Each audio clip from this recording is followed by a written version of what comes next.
friends, welcome to Saranya Shankar Vlogs. இன்னைக்கு நம்ம என்ன ரெசிபி பார்க்க போறோம்னா ஒரு சிம்பிளான ரெசிபி தான் பார்க்க போறோம். ரோட் சைட் சட்னி, கார சட்னி. அது எப்படி பண்ணலாம்னு பார்க்கலாம் வாங்க. ஒரு பெரிய சைஸ் வெங்காயம், 4 தக்காளி எடுத்துருக்கேன், ஒரு 5-6 காஞ்ச மிளகாய், கருவேப்பிலை, பூண்டு ஒரு 4-5 பல்லு எடுத்துக்கலாம். ஃபஸ்ட்டு வந்து இந்த காஞ்ச மிளகாவை ஹாட் வாட்டரில் போட்டுருங்க. கொஞ்சம் நல்லா ஊறினதுக்கப்புறம் ஒரு மிக்ஸி ஜாரில் ஒரு வெங்காயம், 4 தக்காளி, கொஞ்சம் பழுத்த தக்காளியாக எடுத்துக்கோங்க. அப்புறம் பூண்டு, கொஞ்சம் கருவேப்பிலை, அப்புறம் ஊற வச்ச காஞ்ச மிளகாய், இதையும் நம்ம ஆட் பண்ணி நல்லா அரைச்சி எடுத்துக்கலாம்.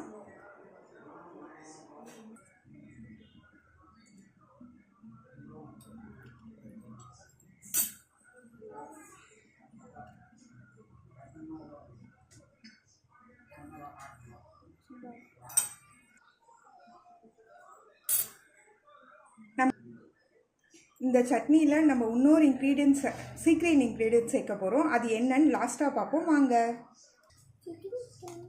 இப்போ இந்த மாதிரி நம்ம பேஸ்ட்டாக வந்து அரைச்சி எடுத்துக்கலாம். இது மாதிரி பேஸ்ட்டாக அரைச்சதுக்கப்புறம் நம்ம ஒரு பேன் வச்சுருக்கோம். அது ஹீட் ஆனதுக்கப்புறம் ஆயில் போடுறோம். ஒரு 3 டேபிள் ஸ்பூன் சேர்த்துக்கலாம்.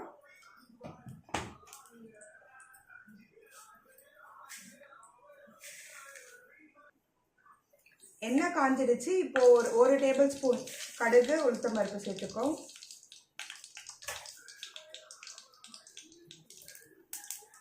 கடுகு நல்லா பொரிஞ்சதுக்கப்புறம் கருவேப்பிலை போட்டுக்கலாம்.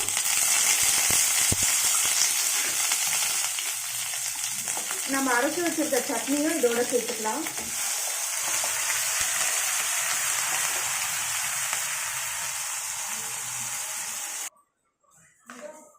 இப்போ சட்னிக்கு தேவையான அளவு உப்பு போட்டுக்கலாம்.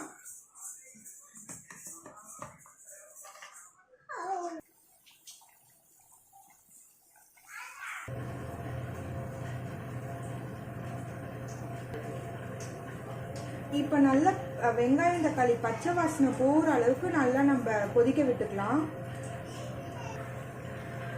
கொதிச்சதுக்கப்புறம் நான் சொன்ன இன்க்ரீடியன்ஸ் தான் ஆட் பண்ண போகிறோம். அது என்னன்னு பார்க்கலாம். நான் சொன்ன இன்க்ரீடியன்ட் தான் இது. இட்லி மாவு. இட்லி மாவு வந்து ஒரு அரை கரண்டி சேர்த்துட்டு ஒரு 2 நிமிஷம் பாயில் பண்ணாவே போதும். ரோட் சைட் தக்காளி சட்னி ரெடி ஆகிடும். ஒரு சூப்பரான சட்னி ரெடி ஆயிடுச்சு.